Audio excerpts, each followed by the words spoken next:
நீ ஆர்ட்ஸ் தானடா படிச்ச, எப்படி ஐடில வேலை பார்க்குற? எந்த டிகிரினாலும் பரவாயில்லண்ணா. சென்னையில் இருக்க எஸ்எல்ஏ ஐடி ட்ரைனிங் இன்ஸ்டியூட் தான் நான் ட்ரைனிங் எடுத்தேன். மாதம் 30,000 சம்பாதிக்கிறேன். சூப்பர்டா. For IT training and placement contact 887076 67784.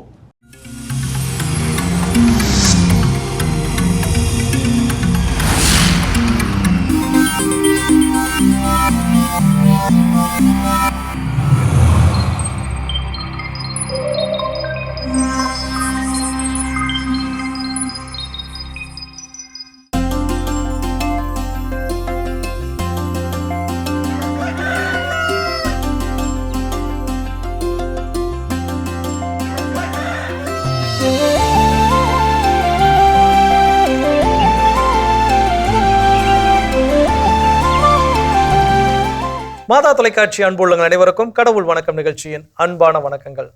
வணக்கம் கல்பனா, எப்படி இருக்கிறீங்க? நான் நலமா இருக்கேன், உற்சாகமா இருக்கேன். இந்த உற்சாகம் இந்த தளத்துக்கு வந்ததுக்கு அப்புறம் இன்னும் அது ரெட்டிப்பா ஆகும்ன்றதுல எந்த சந்தேகமும் கிடையாது. அப்படிப்பட்ட உற்சாகம் உங்களுக்கும் இருக்கா? நீங்க எப்படி இருக்கீங்க? நிச்சயமா எல்லா நாள் போல இன்றைய நாளும் ரொம்ப மகிழ்ச்சி, சிறப்பா உற்சாகமாவே இருக்கிறேன். இந்த ஒரு உற்சாகத்தோடவே நம்ம கதைக்குள்ள போயிடலாமா?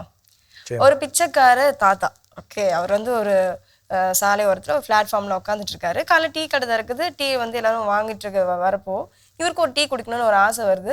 சரி, ஒரு டீ அதை போய் கேட்டு குடிப்போமே அப்படின்ட்டு கிட்ட போயிட்டு டீ கடைக்காரர்கிட்ட ஒரு டீ கொடுப்பா அப்படின்னு சொல்லி கேட்குறாரு.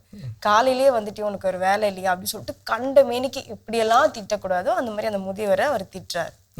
இவர் அப்படியே ஒரு ஓரமா போய் கண் கலங்கிட்டு உட்காந்துட்டு, நம்ம ஏன் இந்த மாதிரி இந்த ஒரு நிலைமையில இருக்கோம், ஒரு டீ ஆத்துற ஒரு ஆளா இருந்தா கூட நம்ம இப்படி கஷ்டப்பட வேண்டிய அவசியம் இல்லையே அப்படின்னு சொல்லிட்டு அப்படியே உட்காந்து சிந்திக்கிறாரு. அந்த நேரம் பார்த்து இந்த டீ கடைக்காரர் என்ன பண்றாரு, டென்ஷன்ல ஒரு ஐடி ஊழியர் வந்து டீ வாங்க வரப்போ தெரியாம ஒரு வேலை டீயை கொட்டிடுறாரு. ஒன்னு அந்த ஐடி ஊழியர் வந்து அவரு என்னெல்லாம் திட்டக்கூடாதோ அப்படி ஒரு திட்டு அந்த டீ கடைக்காரருக்கு விழுது. உடனே அவர் திட்டிட்டு அவர் போயிடுறாரு. ஒன்னு இந்த டீ கடைக்காரர் வந்து ரொம்ப அதே மாதிரி கவலைப்படுறாரு. சே, நம்ம மட்டும் ஒரு படிப்பு படிச்சிருந்தோன்னா இந்த மாதிரி ஒரு ஆஃபீஸ்ல ஒரு அலுவலகத்துல ஒரு டிப்டாப்போ ஒரு வேலை செஞ்சிருக்கலாமே அப்படின்ட்டு அவர் ஃபீல் பண்றாரு. இவர் இந்த ஐடி ஊழியர் அவருடைய ஆஃபீஸ்க்கு போறாரு. அவருடைய மேனேஜர் கிட்ட இவருடைய ப்ராஜெக்டை சப்மிட் பண்றாரு. இந்த ப்ராஜெக்டை சப்மிட் பண்றதுக்கு உனக்கு இந்த 3 மாசம் தேவைப்படுதா அப்படின்னு சொல்லிட்டு அப்படி என்ன அவரும் திட்டு வாங்குறாரு. அதே மாதிரி மேனேஜர் எம்டி கிட்ட போறாரு. இந்த ப்ராஜெக்ட் எடுத்து போய் கொடுக்குறப்போ சேம் இதே தான், இந்த ப்ராஜெக்டை முடிக்கிறதுக்கு உனக்கு இவ்வளவு நாள் ஆகுதான்னு சொல்லிட்டு இந்த மேனேஜர் திட்டுறாரு. அப்ப இந்த மேனேஜர் என்ன ஃபீல் பண்றாரு அப்படின்னு பாத்தீங்கன்னா, நம்ம மட்டும் ஒரு எம்டியா இருந்தோம் அப்படின்னா நம்மளுக்கு கீழே இவ்வளவு பேர் வேலை செஞ்சு நம்ம கேள்வி கேட்டுருப்போமே, நம்ம எதுக்குடா இவ்வளவு கஷ்டப்படுறோம் அப்படின்ட்டு அவர் யோசிக்கிறாரு. இந்த எம்டி வேலையை முடிஞ்சிருச்சு, ஆஃபீஸ் எல்லாம் க்ளோஸ் பண்ணியாச்சு. இவர் கார்ல போயிட்டு இருக்காரு. போயிட்டு இருக்கும் போது ஒரு சிக்னல், கார் நிக்குது. சைட்ல பாத்தீங்கன்னா சாலையோரத்துல ஒரு ஹாப்பியான ஒரு குடும்பம் பிச்சை எடுக்கிற அந்த எடுத்து இரவெல்லாம் வாங்கிட்டு எப்படி இருப்பாங்களோ இருந்தாலும் ஒரு ஃபேமிலி, ஒரு ஹாப்பி ஃபேமிலியை பார்க்குறாரு. சந்தோஷமான ஒரு குடும்பம். இந்த ஒரு சந்தோஷமான குடும்பம் நமக்கு இல்லையே, பணம் காசு சொத்து எல்லாமே இருக்கே, இந்த பணத்துக்கு தேடி தேடி ஓடி ஓடி இன்னைக்கு என் குடும்பத்தை இழந்துட்டு நான் உட்காந்துட்டு இருக்கேனே அப்படின்னு சொல்லிட்டு அவர் ஃபீல் பண்றாரு.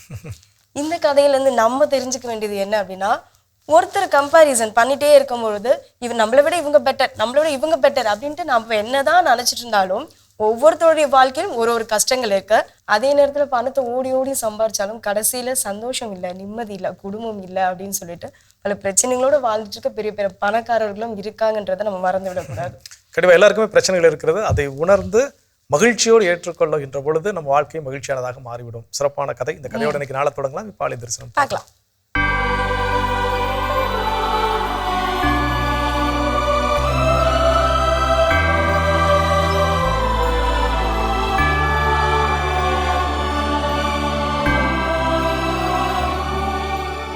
விண்ணாளும் இறை மகனை கரம் கொண்டவா, மண் வாழும் எளியவர்க்கு வரம் வேண்டித்தா.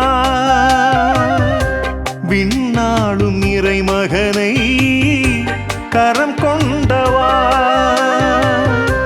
மண் வாழும் எளியவர்க்கு வரம் வேண்டித்தா. அலையலையாய் கூடி வந்தோ, நலம் பெறவே நாடி வந்தோ, அற்புதங்கள் கூடி என புரியும் அந்தோணியாரே. வாழ்க வாழ்க என் புனிதரே, வழி காட்டும் என் மண்ணின் காவலரே. வாழ்க வாழ்க என் புனிதரே, வழி காட்டும் என் மண்ணின் காவலரே. விண்ணாளும் இறை மகனை கரம் கொண்டவா மண் வாழும் எளியவர்க்கு வரம் வேண்டித்தா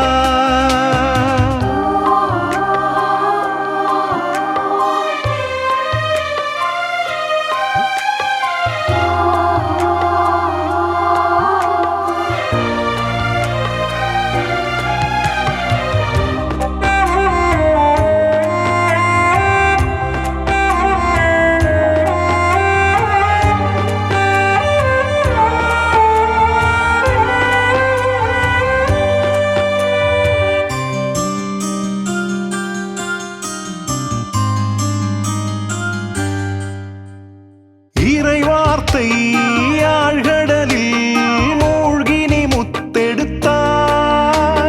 குறையில்லா இறையவனின் இதயத்தின் சொத்தாகினாய் இறைவார்த்தை ஆழ்கடலில் மூழ்கினி முத்தெடுத்தாய் குறையில்லா இறையவனின் இதயத்தின் சொத்தாகினாய் மறையறிவை தாய்ப்பாலாய் அறியார்க்கு ஊட்டினாய் மறையறிவை தாய்ப்பாலாய் அறியார்க்கு ஊட்டினாய் இறையுள்ளத்தை யாமறிந்து வாழ்ந்திட வழி காட்டினாய் வாழ்க வாழ்க என் புனிதரே வழி காட்டும் என் மண்ணின் காவலரே வாழ்க வாழ்க என் புனிதரே வழி காட்டும் என் மண்ணின் காவலரே. அற்புதமான ஆலய தரிசனம் இது இனிய காலை வேளையை நம்ம பார்த்துட்டோம். இந்த உற்சாகமான நாள் நம்ம இப்ப எப்படி ஆரம்பிக்கலாம் பல சிந்தனைகளோடு இன்னைக்கு நம்ம என்ன சிந்தனையை சிந்திக்க போறோம்? ஸோ இன்னைக்கான சிந்தனை என்ன அப்படின்னா, இன்னைக்கு மாதத்தினுடைய கடைசி இறுதி நாள். ஸோ இந்த ஆண்டு தொடங்கியது போல இருக்கு, அதுக்குள்ள 3 மாதங்களை நிறைவு செய்கிறோம் இந்த நாளோடு சேர்த்து. அப்போ இந்த மாதத்தினுடைய இறுதியில சில சுய ஆய்வு பரிசோதனைகள், சில சுய ஆய்வு கேள்விகள் அப்படின்னு கூட என்ன பண்ணி நமக்குள்ளே கேட்டுக்கணுமா? கண்டிப்பா இந்த மாதம் எப்படி இருந்துச்சு அப்படின்னு சரி சரி. அப்போ அதுல முதல் கேள்வி என்ன சொல்றாங்க அப்படின்னா, நம்ம எல்லாருக்குமே ஒரு இலக்கு இருக்கின்றது, அந்த இலக்கை நோக்கி என்ன பண்றோம், பயணிச்சுட்டு இருக்கிறோம். அப்ப இந்த மாதமானது என்னுடைய இலக்கிற்கு ஏற்றார் போல என்னுடைய செயல்பாடுகள் இருந்துச்சா, என்னுடைய ஆக்ஷன்ஸ் எல்லாம் எப்படி இருந்துச்சு.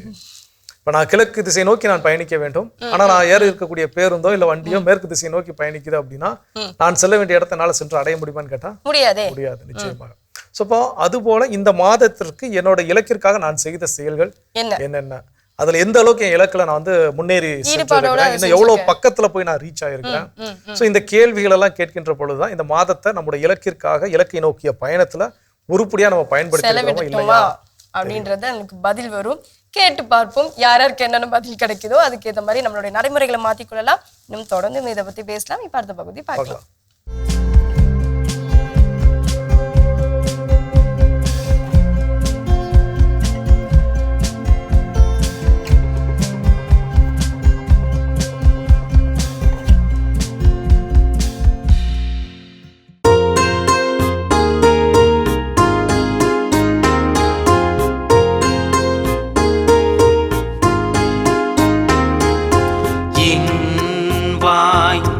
நாள்தோறும் உமது மீட்பை எடுத்துரைக்கும் இன்பாய் நாள்தோறும் உமது மீட்பை எடுத்துரைக்கும்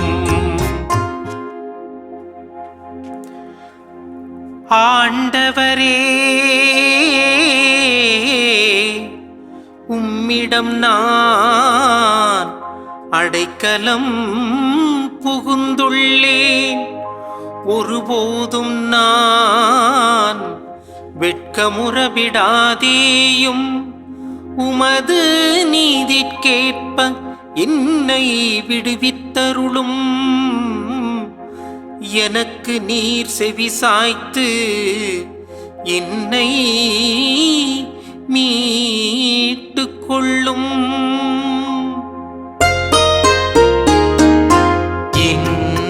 வாய் நாள்தோறும் உமது மீட்பை எடுத்துரைக்கும் வாய் நாள்தோறும் உமது மீட்பை எடுத்துரைக்கும். இறைமகன் இயேசு கிறிஸ்துவில் பிரியமுள்ள எனது அன்பு சகோதரிகளே, சகோதரர்களே, உங்கள் அனைவருக்கும் நம் ஆண்டவராக இயேசு கிறிஸ்துவின் அற்புத நாமத்திலே வாழ்த்துக்களையும் வணக்கங்களையும் தெரிவித்துக் கொள்கின்றேன். இன்றைய திருப்பாடலை பற்றி சொல்ல வேண்டும் என்று சொன்னால் மிக அழகாக ஒரே வரியிலே தெளிவாக சொல்லலாம்.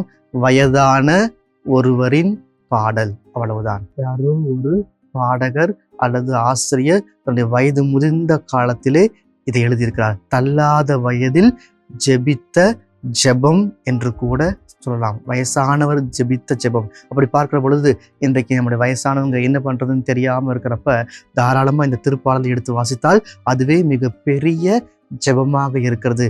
இது வயதானவர்களுக்கு மிக பொருத்தமான ஏற்ற ஒரு திருப்பாடல் என்பதை நான் தெளிவாக இதிலே சுட்டி காட்டுகிறேன். அப்படி பார்க்கிற பொழுது இந்த வயதான ஒருவர் யார் என்கிற கேள்வி வருகிறது. இதை நம்மை நாம் இணைத்துக் கொள்ளலாம். ஆனால் உண்மையிலே பார்க்கிற பொழுது இது ஒரு வயதான ஒரு அரசருடைய பாடல் என்று சொல்லலாம்.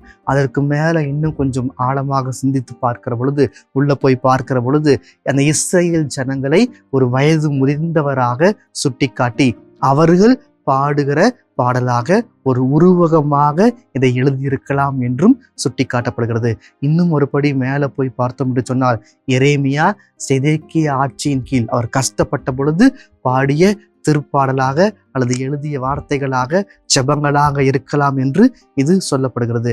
இன்னும் ஒருபடி மேலே போய் சொல்லணும்னு பார்த்தோம்னா, மெஸ்ஸியாவை பற்றிய ஒரு திருப்பாடல், கஷ்டப்படுகிற ஒரு உன்னதமான மனிதனுடைய திருப்பாடலாக இது இருக்கலாம் என்று சொல்லப்படுகிறது. ஏன் இப்படி சொல்லப்பட வேண்டும் என்று சொல்லி பார்க்கிற பொழுது, வயது முதுமையில் துன்பப்படுவதற்கான சிறந்த ஜெபம், துன்பத்தில் இருக்கிற பொழுது ஒரு மிகச்சிறந்த ஜெபம். வயசானதுக்கு அப்புறம் என்னத்தை போய் நான் ஜெபிக்கிறது, துன்பத்தில் இருக்கிறப்போ எதை சொல்லி நான் ஜெபிப்பது, எனக்கு இருக்கிற துன்பத்தை என்னால் தாங்கிக் கொள்ள முடியவில்லை என்று சொல்கிற பொழுது துன்பத்தில் இருக்கிறவர்கள் ஜெபிக்கிற ஜெபமாக இந்த திருப்பாடல் இருக்கிறது என்பதை நீங்கள் மறந்துவிட வேண்டாம். துன்பப்படுகிற பொழுது உங்கள் துன்பம் நினைவுக்கு வருகிறதோ இல்லையோ, கஷ்டங்கள் நினைவுக்கு வருகிறதோ இல்லையோ, வேதனைகள் நினைவுக்கு வருகிறதோ இல்லையோ, இந்த திருப்பாடல் உங்களுக்கு நினைவுக்கு வர வேண்டும். அப்படி பார்க்கிற பொழுது இந்த வயசானவங்களுக்கு இருக்கிற உண்மையான கஷ்டம் என்னன்னா 2 தான். இந்த 2க்கு மேல எந்த கஷ்டமாக இருக்குன்னு சொன்னா அங்கே ஒரு மிகப்பெரிய கேள்விக்குறிதான் எழுகிறது. அந்த 2 கஷ்டம் என்று பார்க்கும் பொழுது, ஒன்று தனிமை, இன்னொன்று நோய். இந்த 2 தான். இந்த தனிமைக்கும் நோய்க்கும் மத்தியிலே போராடி கொண்டிருப்பது தான் வயதானவர்களுடைய வாழ்க்கையாக இருக்கிறது. பேச்சு துணைக்கு யாரும் இருக்க மாட்டாங்க. கை கால் வலிக்கும், தலை வலிக்கும், எல்லாமே வலிக்கும். சுகர் இருக்கும், ப்ரெஷர் இருக்கும், கொலஸ்ட்ரால் இருக்கும், எல்லாமே இருக்கும். எல்லாத்துக்கும் மாத்திரை சாப்பிடுவோம்.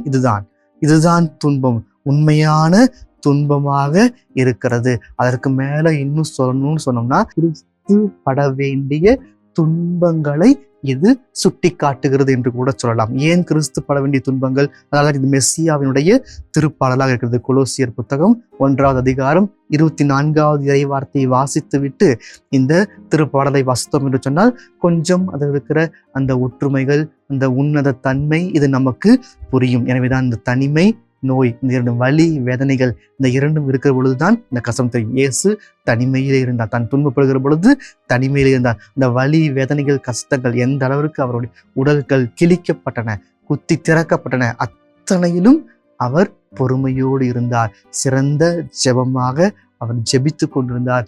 நாமும் ஜெபிக்க வேண்டும் என்பதை இது சுட்டி காட்டப்படுகிறது. அப்படி பார்க்கிற பொழுது ஒரு சில வார்த்தைகள் மிக மிக முக்கியத்துவம் வாய்ந்த வார்த்தைகளாக இருக்கிறது. முதல் வார்த்தை, 3வது இறை வார்த்தை, அடைக்கல பாறை. அடைக்கலம், பாறை, இந்த 2ம் எதை குறிக்கிறது சொன்னால் 2ம் ஒரே பொருளைத்தான் சுட்டி காட்டுகிறது, வேறு பொருள் அல்ல. அது பாதுகாப்பு.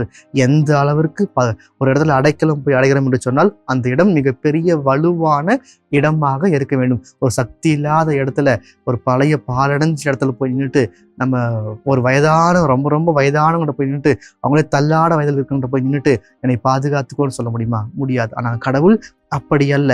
அந்த அளவிற்கு அடைக்கல பாறையாக, கோட்டையாக, பலனாக இருந்து நம்மை பாதுகாத்து வழி நடத்துகிறார். இந்த பாதுகாப்புக்கு இணையான பாதுகாப்பு இந்த உலகிலே எதுவும் இல்லை.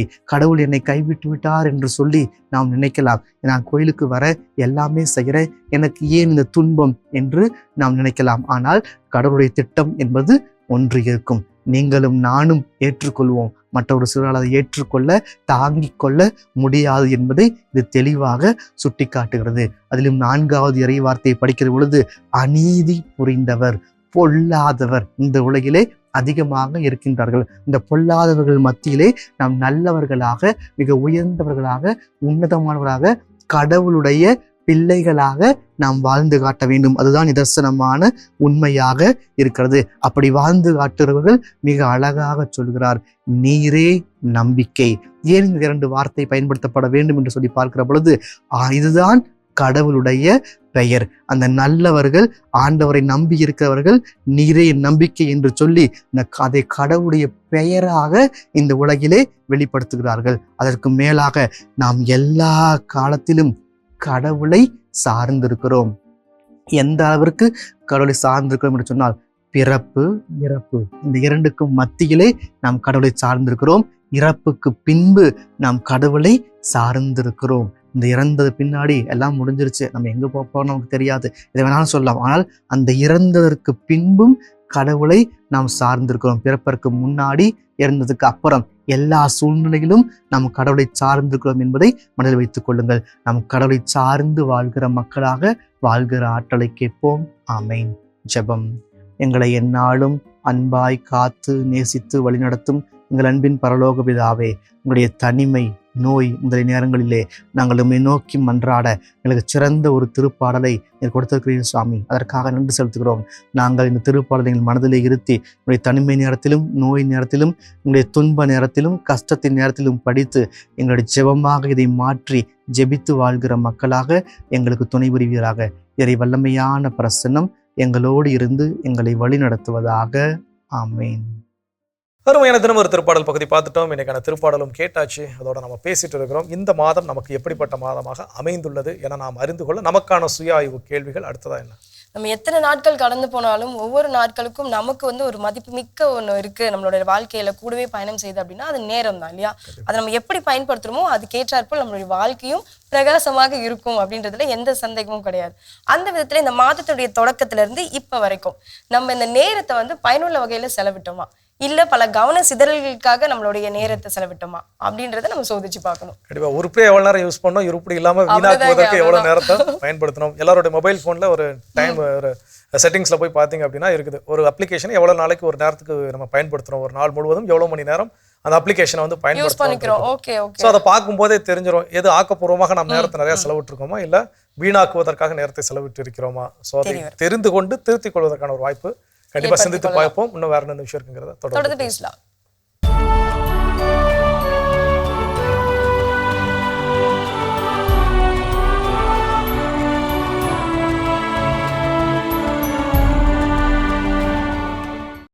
மார்ச் 31. புனித பெஞ்சமின். பெர்சிய நாட்டில் வாழ்ந்த செல்வந்தர் குடும்பத்தில் கிபி 329ஆம் ஆண்டு பிறந்தார் பெஞ்சமின். ஆண்டவர் இயேசுவின் மீது உறுதியான நம்பிக்கை கொண்ட பெஞ்சமின் பெர்சிய நாட்டு அரசவையில் பணி செய்தார். பெர்சிய அரசன் வாரன்ஸ் நடத்திய வேத கலாபனையின் போது துணிச்சலோடு மக்களுக்கு ஆண்டவரை அறிவித்தார். நற்செய்தி அறிவிப்பதில் ஆர்வம் கொண்ட இவர் பெர்சிய நாட்டின் அரண்மனை பணியாளர்களுக்கும் படை வீரர்களுக்கும் நற்செய்தியினை அறிவித்தார். வேத கலாபனையினால் துன்பப்பட்ட மக்களுக்கு உதவிகள் செய்து அவர்களின் நல்வாழ்விற்காக ஆண்டவரிடம் பரிந்து பேசினார். மக்களுக்கு ஆண்டவரின் நற்செய்தியினை அறிவித்ததற்காக அரசன் வாரன்ஸின் கட்டளைப்படி கைது செய்யப்பட்டு சிறையில் அடைக்கப்பட்டார். படை வீரர்களால் சிறையினில் துன்புறுத்தப்பட்ட பெஞ்சமின் கிபி 424ஆம் ஆண்டு அரசன் வாரன்ஸின் கட்டளைப்படி கொலை செய்யப்பட்டு மறைசாட்சியானார். அரசவையின் கட்டுப்பாடுகளை பொருட்படுத்தாமல் ஆண்டவரின் நற்செய்தியினை அறிவித்த பெஞ்சமினை திரு அவை புனிதராக உயர்த்தி நற்செய்தி அறிவிப்பாளர்களுக்கு பாதுகாவலராக உயர்த்தியது. புனித பெஞ்சமின் திருவிழாவினை கொண்டாடுகின்ற நாம் அடக்குமுறையினால் துன்புறுத்தப்படுகிற மக்களின் சுதந்திரமான வாழ்விற்காக ஜெபிப்போம். சிறப்பான இன்றைய புனிதர் பகுதி நம்ம பார்த்துட்டோம். ஒரு சுய ஆய்வு நமக்குள்ள மாத தொடக்கத்துல நம்ம என்னெல்லாம் வந்து முடிவு பண்ணமோ அதெல்லாம் இப்ப நிறைவேறி இருக்கா அப்படின்றதுக்கு ஒரு சுய ஆய்வு நமக்குள்ள பண்ணிக்கலாமே அப்படின்றதுக்காக தான் இந்த நாள் நம்ம ஆரம்பிச்சிருக்கோம்.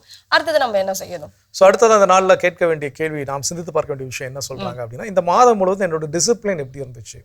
ஸோ டிசிப்ளின் அப்படிங்கிறப்ப ஏதோ ஒரு செயலை, புதுசா நான் ஜிம்முக்கு போறேன்னு என்ன பண்ணிருக்கலாம், அந்த மாதத்துல தொடங்கிருக்கலாம். இல்ல காலையில நான் 4 மணி 5 மணிக்கெல்லாம் எழுந்திருப்பேன் அப்படின்னு சொல்லி முடிவு பண்ணி இந்த ஒரு சில நாட்கள் என்ன பண்ணிருக்கலாம், அதை நம்ம பின்பற்றி இருக்கலாம். இதை நான் ஒவ்வொரு நாளும் தொடர்ச்சியாக கன்சிஸ்டன்டா இதுல நான் இருந்திருக்கேன்னா, அந்த கன்சிஸ்டன்சி என்கிட்ட இல்லை அப்படின்னா என்கிட்ட டிசிப்ளின் இல்லை. நான் ஒரு 3-4 நாள் எந்திரிச்சிருக்கிறேன், ஒரு வாரம் முழுவதும் திங்கக்கிழமையில இருந்து சனிக்கிழமை வரைக்கும் 6 நாள் கரெக்டா எந்திரிச்சிட்டேன், கரெக்டா என் வேலையெல்லாம் நான் என்ன பண்ணிட்டேன், செஞ்சுட்டேன் பர்ஃபெக்டா. 7வது நாள் ஞாயிற்றுக்கிழமை தானே, லீவ் எடுக்கலாம் தானே, ஓய்வு எடுக்கலாம் தானே சொல்லி அந்த ஒரு நாள் விட்டு அதுக்கப்புறம் மற்ற நாள் எல்லாமே அப்படியே விட்டு போச்சு அப்படின்னு சொல்லக்கூடிய அப்படின்னா ஒரு பதில் வருதுன்னா அப்போ அடுத்தது என்ன பண்ணணும்? கன்சிஸ்டன்ட், மீண்டும் முயற்சிக்கணும், அவ்வளவுதான், வேற ஒண்ணும் கிடையாது. அதை அந்த மைண்ட்ல ஃபிக்ஸ் பண்ணிக்கணும். ஓகே, ஒரு தடவை விட்டோம் அப்படின்னா நம்மளால கண்டினியூ பண்ண முடியல, நெக்ஸ்ட் டைம் அதே மாதிரி சில சஜஷன்ஸ் நமக்குள்ள தோணுது, ஓகே இது இந்த ஒரு நாள் ரெஸ்ட் எடுக்கலாம், ஒரு நாள் ரிலாக்ஸ் பண்ணிக்கலாம் தோணுதுன்னா அது என்ன பண்ணக்கூடாது, அப்ரூவ் பண்ணக்கூடாது. இல்ல இன்னைக்கும் நம்ம தொடர்ந்து இந்த வேலையை செஞ்சு தான் ஆக வேண்டும் அப்படிங்கிற மனநிலைக்கு வர்றப்போ அந்த கன்சிஸ்டன்சி இருக்கும். அந்த கன்சிஸ்டன்சி இருந்தா டிசிப்ளின் இருக்கும். கண்டிப்பா ஒரு மனுஷனுக்கு வேல்யூபிள் ஒன்று இருக்கு நமக்குள்ள அப்படின்னா அது சுய ஒழுக்கம் தான். அதையும் சோதிச்சு பார்ப்போம். இன்னமும் தொடர்ந்து பேசலாம். இப்ப அடுத்த பகுதி பார்க்கலாம்.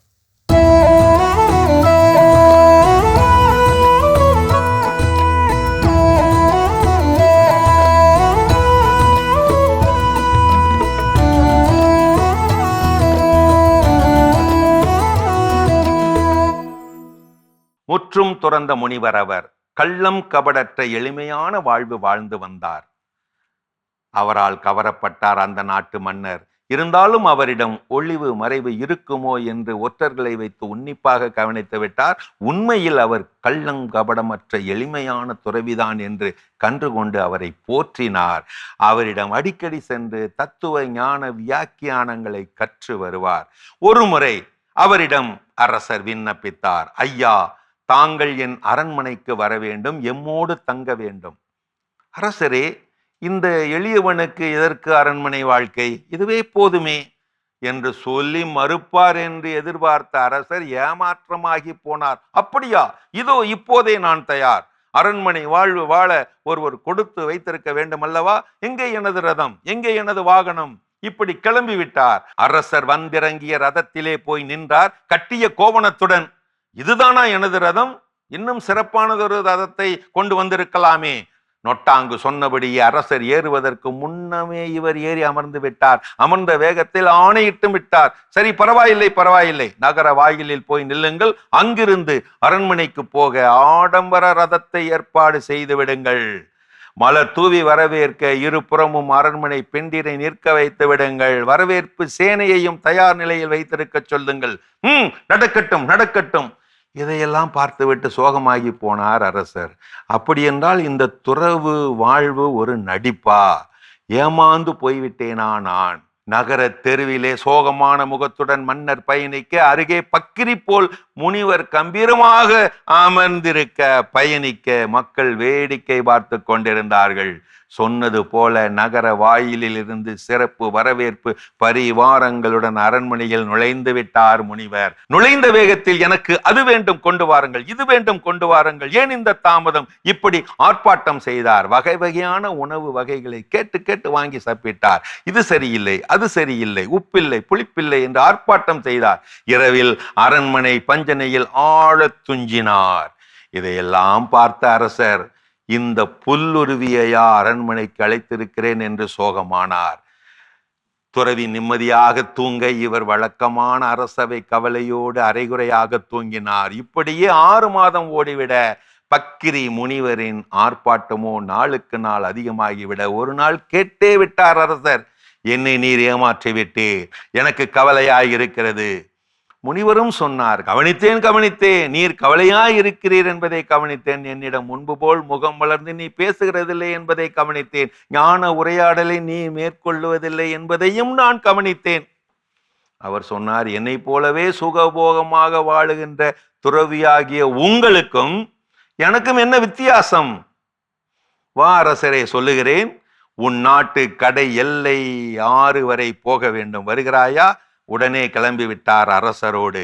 6 போய்கொண்டே இருக்க சளைக்காமல் நடந்த முனிவர் நாட்டின் கடை எல்லை வரை செல்லும் ஆற்றை அடைந்தவுடன் சொன்னார் துறவி, இதோ இந்த இடத்திலிருந்து நான் கிளம்புகிறேன், என்னுடன் நீயும் வருகிறாயா? நான் எப்படி வர முடியும்? எனக்கென்ற நாடு, மனைவி, மக்கள், பிள்ளைகள், சொத்துக்கள் எல்லாவற்றையும் விட்டுவிட்டு நான் எப்படி உன்னோடு வர முடியும்?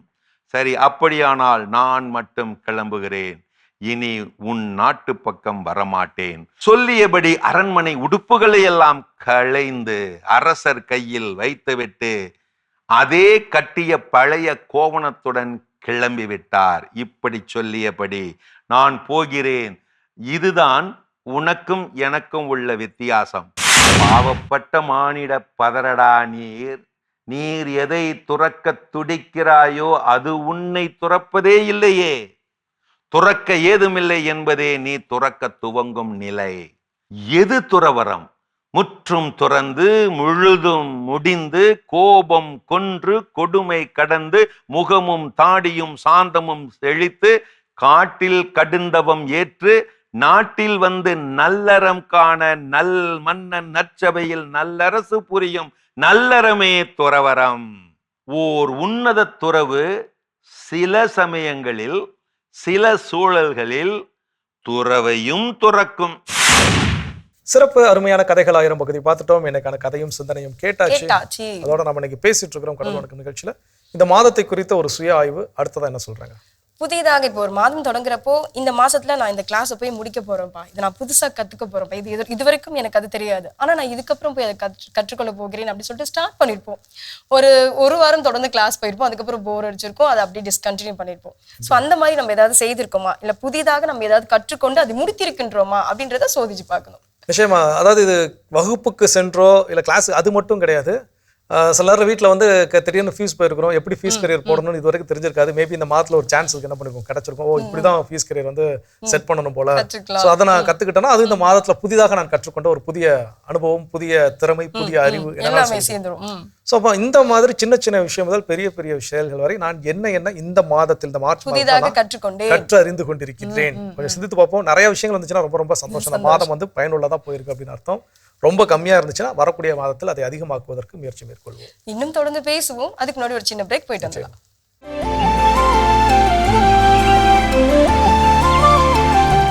நிகழ்ச்சிகள் உங்களை மீண்டும் அன்புடன் வரவேற்கின்றோம். நீங்கள் பார்த்து கொண்டிருப்பது மாதா தொலைக்காட்சியின் கடவுள் வணக்கம். சிறப்பான நாளில் பேசிட்டு இருக்கிறோம் கல்பனா. நம்முடைய கடவுள் வணக்கம் நிகழ்ச்சியில இந்த மார்ச் மாதம் இறுதி நாளில் இந்த மாதம் எனக்கு எப்படிப்பட்டதாக இருந்தது என்பதை அறிந்து கொள்வதற்கான ஒரு சுய ஆய்வு. அதில் அடுத்தது என்ன சொல்றாங்க? இது ஒவ்வொரு மாதத்துடைய இறுதியிலும் எல்லா இல்லத்தரசிகளும் செய்ய வேண்டியது ஒண்ணுதான். அதே மாதிரி அஃப்கோர்ஸ் ஒரு அப்பாவும் அப்படிதான் செய்வாங்க, வீட்டில் இருக்க அப்பாக்களும். என்ன அப்படின்னா, அந்த ஃபினான்ஷியலை வந்து நம்ம பேலன்ஸ் பண்ணியிருக்கோமா, அந்த நிதியை வந்து நம்ம எப்படியா சேர்த்து வச்சிருப்போமா அப்படின்ட்டு நம்ம தொடக்கத்தில் ஒரு பிளான் பண்ணியிருப்போம். இந்த செலவெல்லாம் நம்ம வந்து குறைச்சிக்கணும், ஓரளவுக்கு நம்ம சேவிங்ஸ் வந்து கொண்டு வந்துடணும் இந்த மாதம் எண்டுக்குள்ள, அது நம்ம வேற எதுக்காக நம்ம யூஸ் பண்ணணும் அப்படின்னு சொல்லிட்டு கமிட் பண்ணியிருப்போம் இல்லையா. அந்த மாதிரி நம்ம ஏதாவது ஒன்று வந்து தொடங்கி அது கரெக்டாக நம்ம வந்து முடிச்சிருக்குமா அப்படின்றத பார்க்கறதுக்கும் இதை நம்ம வந்து சுய ஆய்வு பண்ணிக்கலாம். நிச்சயமா. இந்த மாதத்துடைய பொருளாதார நிலை எப்படி இருந்தது? நிறைய செலவு பண்ணியிருக்கேனா, இல்லை கம்மியாக செலவு பண்ணி சேவிங்ஸ் பண்ணியிருக்கிறேனா, இல்லை ரெண்டையுமே பேலன்ஸ் பண்ணி கொண்டு போயிருக்கிறேனா, எனக்கு எது நிறைவானதாக இருக்கின்றது அப்படிங்கிறத தெரிஞ்சுக்கிறதுக்கு இந்த ஆய்வு நிச்சயமாக முக்கியம். கண்டிப்பாக செஞ்சு பார்ப்போம். இன்னும் வேற என்ன விஷயங்கள் இருக்குங்கிறத தொடர்ந்து பேசலாம்.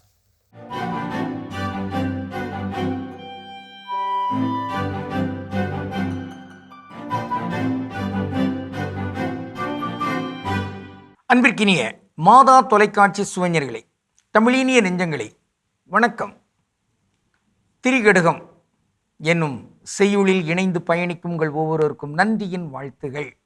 திரிகடுகத்தில் 19ஆம் செய்யுளில் நாம் இருக்கின்றோம். முதல் கருத்தினை இன்று பார்க்கவிருக்கின்றோம். இறப்பதற்கு ஏதுவான தீங்கினர், கொல் யானைக்கு ஓடும் குணம் இலியும், எல்லின் பிறன்கடை நின்று ஒழுகுவானும், மரம் தெரியாது ஆடும் பாம்பு ஆட்டும் அறிவிலியும், இம்மூவர் நாடுங்கால் தூங்குபவர். இறப்பதற்கு ஏதுவானவர்கள். ஒன்று, கொல் யானைக்கு ஓடும் குணம் இலி. அது என்ன? யானை கொல்லுமா? அது கொல்வதற்கு இயல்புடைய ஒன்றல்ல. அது புல் வகைத்தான் சாப்பிடுகிறது, காய்கறி உணவு தான், இறைச்சி உணவு கூட சாப்பிடுவதில்லை. புலி சிங்கம் போன்று அப்படியெல்லாம் சாப்பிடுவதில்லை. அது நம்மை போன்ற இயல்பாக இருக்கக்கூடிய ஒன்றுதான். வீடுகளில் கூட வளர்க்கப்படுவதற்கு ஏதுவான ஒன்று யானை. ஆனால் அந்த யானை மதம் பிடித்து விட்டால் அது பாவம், அது தன் கட்டுப்பாட்டில் இல்லை. எப்படி மனிதர்களாக இருக்கிறார்கள், ஆனால் அவர்களுக்கு மதம் பிடித்து விட்டால், இந்திய துணைக்கண்டத்தில் இன்று மதவெறி தலை தூக்கி ஆடுகிறது. உலகிலும் வெவ்வேறு காலகட்டங்களிலே மதவெறிகள் நடமாடின, இன்றும் நடமாடிக்கொண்டிருக்கிறது. மதம், யானைக்கு மதம் பிடிப்பது போன்று மனிதர்களுக்கு இந்த மதவெறி பிடிக்கிற அந்த நிலை. இந்த யானை மதம் கொண்டு விட்டால் தான் செய்வது இன்னதென்று அது அறியாமல் செய்கிறது. அதனால் தான் மதம் கொண்டு இருந்த அந்த யானை மதம் கொண்டு இருக்கிறது என்று அறியாமல் இருந்த பாரதியார் ஒவ்வொரு நாளுமே அந்த கோயில் யானைக்கு அவர் தேங்காய் கொடுப்பார், பழங்கள் கொடுப்பார். அப்படி கொடுத்து கொண்டிருந்த நேரத்தில் தான் ஒரு நாள் தேங்காயை வாங்கி கொண்டு அதை வைத்தே தலையில் அடித்தது பாரதியாரை. அதுதான் அவருக்கு இறுதி காலகட்டமாக அமைந்தது. அப்படி உடல்நலக் குறைவாக அவர் சிகிச்சை பெற்றுக் கொண்டிருந்த நேரத்திலே அவர் சொல்வதுண்டு, அந்த யானையை யாரும் ஒன்றும் தப்பு சொல்லாதீங்க என்று. ஏனென்றால் இயற்கை நேய மாந்தர் பாரதியார். எனவே யானையும் நன்றாக இருக்க வேண்டும் என்று எண்ணியவர். அப்படிப்பட்ட அந்த யானை கூட மதம் கொண்டு விடும். அப்படி மதம் கொண்டு விட்டால் அங்கு நாம் அதை எதிர்கொண்டு போகிறோம் என்று போக முடியாது, போகக்கூடாது. அப்படி போகிறோம் என்றால் அது அறிவற்ற தன்மை என்பதுதான் அவருடைய செய்தி. யானை தானே, அது மதம் தானே பிடித்திருக்கிறது, ஆனால் அதை நான் அன்பால் அரவணைத்துக் கொள்வேன் என்று எவராது சென்றால், அல்லது அதை நான் வீரத்தோடு போரிட்டு ஏதாவது செய்து விடுவேன் என்று அங்கு சென்றால், அதை போன்ற அறிவற்ற தன்மை வேறு எதுவும் இல்லை. யானையை வீட்டில் கட்டி போட்டு விட்டால் அந்த யானை எதுவும் செய்யாவிட்டாலும் அந்த வீட்டுக்கு அது ஒரு பெரிய வலிமை. அதான் ஆட்களை பார்த்து சிலர் நேரங்களே சொல்வார்கள், உங்களை எங்கள் ஊரில் நாங்கள் பார்க்கும்போது எங்கள் வீட்டுக்கு முன்னால் ஒரு யானை கட்டி போட்ட மாதிரி எங்களுக்கு ஒரு பலம், ஒரு ஆற்றல் என்று சொல்வார்கள். அப்படிப்பட்ட அந்த யானை மதம் கொண்டு விட்டால் இந்த தீங்கு, அந்த தீங்கு நேருகின்ற பொழுது எவரும் அறிவற்றவர்களாக அங்கு முன் போய் நிற்கக்கூடாது. நின்றால் இறப்பு உறுதி என்பதுதான் இங்கு சொல்லப்படுகிற ஒரு செய்தி. யானை போர் தொடர்பாகவே வள்ளுவர் ஒரு குறளில் இப்படி பதிவு செய்கிறார். குன்றேறி யானை போர் கண்டற்றால் தன் கை தொன்றுண்டாக செய்வான் வினை. ஆக ஒருவருடைய செயல் தெளிவாக இருக்கிறது என்பதை படம் பிடித்து காட்டுவதற்கு மலை மேல் ஏறி நின்று இங்கே தரையில் யானை போர் நடக்கின்ற அந்த நிலையை பார்ப்பது எவ்வளவு தெளிவாக இருக்குமோ அதை போன்று இவருடைய செயலும் தெளிவாக இருக்கும் என்று வலியுறுத்துகிறார். யானை நின்று சண்டை போடுவது தெளிவு, அதை போன்றது மதம் பிடித்திருப்பது என்பதும் தெளிவாக தெரியும். இந்த தெளிவுத்தன்மையில் நாம் அதை அணுக வேண்டும். அது யானை மதம் பிடித்திருக்கிறது, அங்கு செல்லக்கூடாது என்பதுதான். இன்று நாம் ஒரு தனித்தமிழ் சொல்லை ஆய்ந்து பார்ப்போம். குணமிலி. குணமிலி என்றால் இல்லாதவர். எது இல்லாதவர்? குணம் இல்லாதவர். அப்போ பண்பிலி, பண்பு இல்லாதவர். ஏதிலி, ஏதும் இல்லாதவர். அதான் அகதி. அகதி, அகதி, கதியற்றோர். அது சமஸ்கிருதம். ஆனால் தமிழில் ஏதிலி. இப்படி இலி இலி என்று கடைசியில் வருகின்ற அந்த சொற்கள் எல்லாமே தனித்தமிழ் சொற்கள் தான். அந்த வகையில் இன்று நாம் பார்க்கின்ற அந்த செய்தி குணமிலி, பண்பு இல்லாதவர் என்பதாக இருக்கிறது. கடவுளுக்கு திருவிழமானால் மீண்டும் நாளை திரிகடுகத்தில் இணைந்து மகிழ்வோம். நன்றி, வணக்கம். மிக சிறப்பான திரிகடுகம் பகுதி நம்ம பார்த்துட்டோம் ஜோ.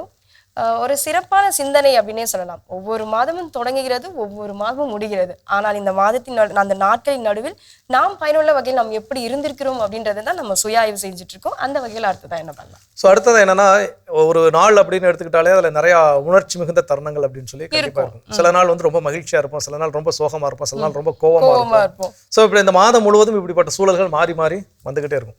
ஸோ அப்போ அந்த சூழல்கள் எல்லாம் நான் அந்த தருணங்களை எப்படி நான் கையாண்ட விதம் எப்படி இருந்தது? எனக்கு வீட்டில் ஏதோ ஒரு கோபம், வீட்டில் ஏதோ நான் செய்யாத தப்புக்கு என்ன பண்ணிட்டாங்க, என்னை குறை சொல்லிட்டாங்க. அப்போ அந்த கோபத்தை எப்படி நான் அவங்ககிட்ட முறையாக நான் வெளிப்படுத்தி என்னுடைய தன்னிலை விளக்கத்தை நான் அவங்களுக்கு கொடுத்தேன். தாட்டு போட்டுன்னு கத்தி நானும் பதிலுக்கு அவங்க மேலே கோவப்படுறேன், இல்லை தன்மையாக அவங்க கிட்ட இதுதான் என்னுடைய பக்கம், என்னுடைய தன்னிலை விளக்கம் அப்படின்னு நான் சொன்னேன்னா அது அலுவலகமாக கூட என்ன பண்ணலாம் இருக்கலாம். ஸோ அப்போ எனக்கு கோபம் வந்த நேரங்களில், எனக்கு அழுகை வந்த நேரங்களில், எனக்கு சிரிப்பு வந்த நேரங்களில் இந்த மாதம் முழுவதும் என்னுடைய உணர்ச்சிகளை நான் எப்படி கையாண்டிருக்கிறேன். ஸோ கட்டுப்படுத்துறதுக்கு கையாண்ட விதம் அது கரெக்டா மகிழ்ச்சியான நேரத்தில் அதிகப்படியான மகிழ்ச்சியா இருக்கும்போதும் சரி, அதிகப்படியான சோகமா இருக்கும்போதும் சரி, எதுவும் வாக்கு கொடுக்க கூடாது அப்படிம்பாங்க. ஏன் அப்படின்னா அந்த நேரத்தில் நம்ம நம்முடைய நிலையில என்ன பண்ண மாட்டோம், இருக்க மாட்டோம், ஒரு கிளர்ச்சி அடைந்த மனநிலையில இருப்போம். அப்ப என்ன சொல்றோம், ஏது செய்யறோம் தெரியாது. அப்போ இந்த மாதிரி இருக்கின்ற பொழுது அந்த உணர்ச்சிகளை எப்படி நான் கையாளுகிறேன், இந்த மாதம் முழுவதும் எப்படி நான் அதை ஹேண்டில் பண்ண. இப்படி ஒரு அழகான ஸ்டேட்மெண்ட் சொல்லுவாங்க. அதாவது கோபம் வரும்போது நீ என்ன வேணாலும் எரியலாம், அதே நேரத்தில் அந்த கோபம் வரும்போது அந்த கோபத்தை நீ தூக்கி எரிஞ்சு பாரு, வாழ்க்கையில வந்து ஜெயிச்சிடலாம் அப்படின்னு சொல்லுவாங்க. அந்த மாதிரி நம்மளுடைய உணர்ச்சிகளை வந்து நம்ம எப்படி கையாள வேண்டும்ன்றத ஒரு சுய அறிவு பயன்படுத்திக்கலாம். இன்னமும் தொடர்ந்து பேசுவோம். இப்ப அடுத்த பகுதியை பார்க்கலாம்.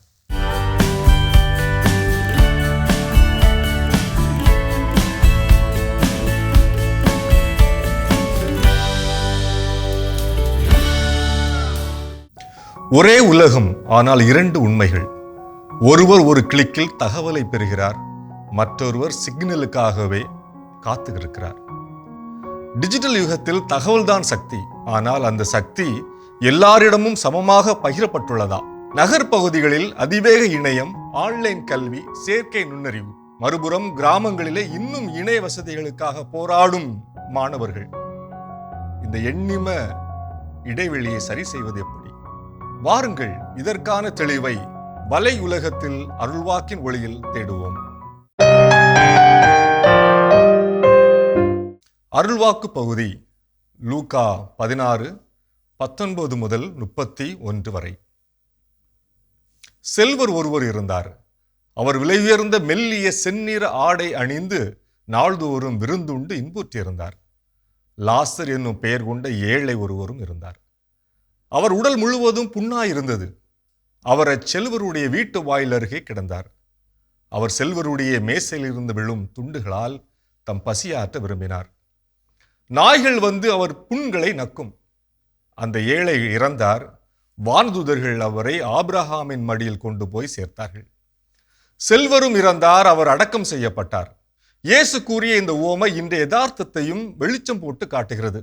இன்று சிலர் அதிவேக இணையம், செயற்கை நுண்ணறிவு திறன், பெரும் தகவல்கள், அதாவது பிக் டேட்டா என்று அனைத்தையும் கையில் வைத்திருக்கிறார்கள். அவர்களின் டிஜிட்டல் மாளிகையில் ஆன்லைன் கல்வி, உலகச் சந்தை, டிஜிட்டல் வங்கி பரிவர்த்தனை, செயற்கை நுண்ணறிவின் செயல்திறன் என்று அனைத்தும் கொட்டி கிடக்கின்றன. ஆனால் அந்த மாளிகையின் கதவின் வெளியிலே லாசரை போன்று, ஏழை லாசரை போன்று டிஜிட்டல் லாசர்களும் ஏக்கத்தோடு காத்து கிடக்கின்றார்கள்.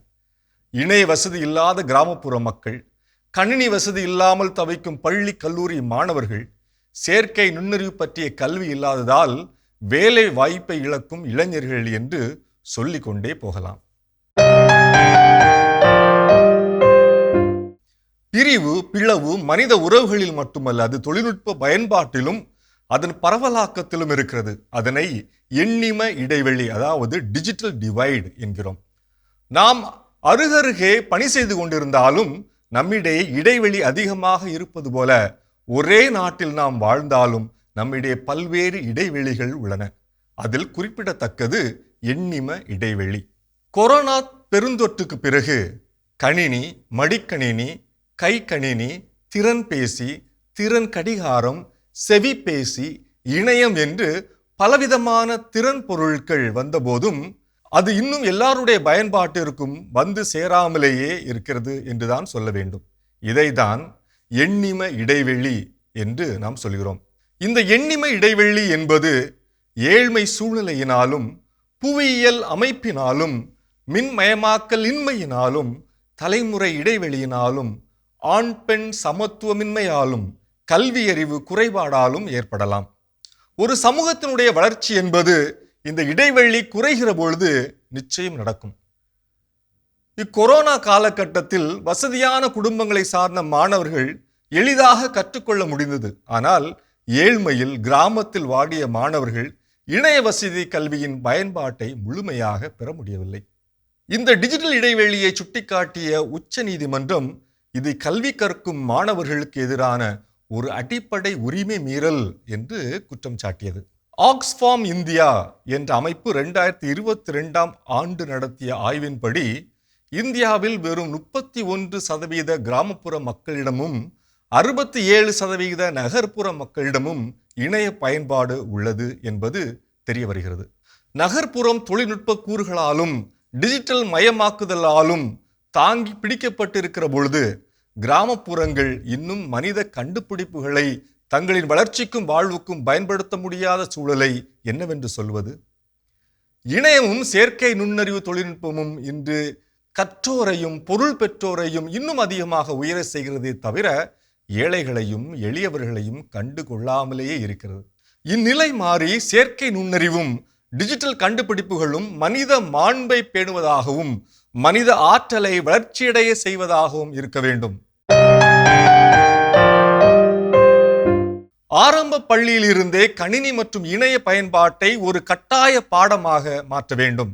பிரதான் மந்திரி கிராமின் டிஜிட்டல் சக்சாத்ரா அபிநயன் என்னும் பிரதமரின் டிஜிட்டல் கல்வியறிவு திட்டத்தின் கீழ் ஒவ்வொரு குடும்பத்திலும் குறைந்தது ஒருவருக்காவது டிஜிட்டல் கல்விகளை இயக்க தெரிந்திருப்பதை நாம் உறுதி செய்ய வேண்டும். இணைய கட்டணங்களை ஏழை எளிய மக்களும் பயன்படுத்தும் வகையில் மிக குறைவாக வைத்திருக்க வேண்டும். பெரும்பாலான இணைய தகவல்கள் ஆங்கிலத்தில் உள்ளன. இதனை தவிர்த்து தமிழ் உள்ளிட்ட மாநில மொழிகளில் செயலிகள், இணையதளங்கள் மற்றும் அரசு சேவைகளை வழங்குவது மிக மிக அவசியம்.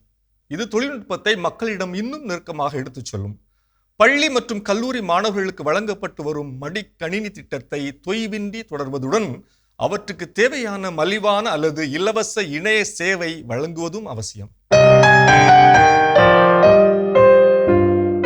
பள்ளி கல்லூரிகளில் டிஜிட்டல் கல்வி முறையை அறிமுகமாக்குவது, கிராமப்புறங்களில் இணைய கட்டமைப்புகளினை வலுப்படுத்துவது, தாய்மொழிகளில் கணினி பற்றிய பாடத்திட்டத்தை வரையறுப்பது, சைபர் பாதுகாப்பு மற்றும் நல வாழ்வு பயிலரங்குகளை நடத்துவது, செயற்கை நுண்ணறிவு பற்றிய தெளிவுகளை கொடுப்பது போன்ற செயல்களின் வழியாக டிஜிட்டல் இடைவெளியை நம் பகுதிகளிலே இல்லாமல் செய்யலாம்.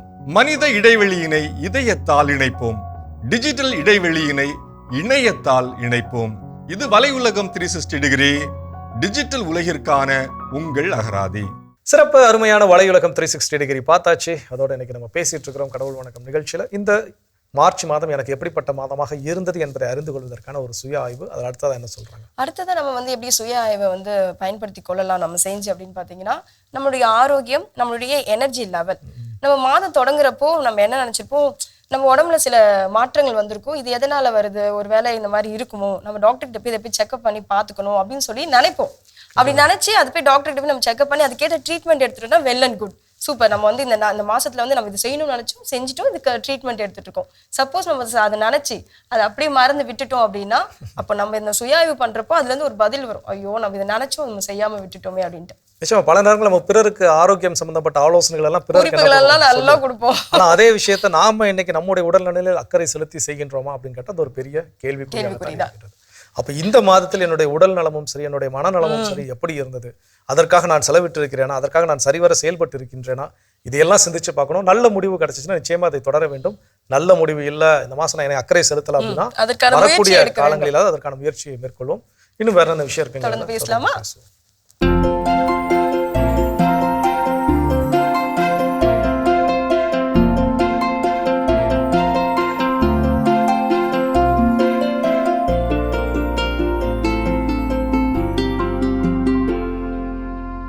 அனைவருக்கும் வணக்கம்.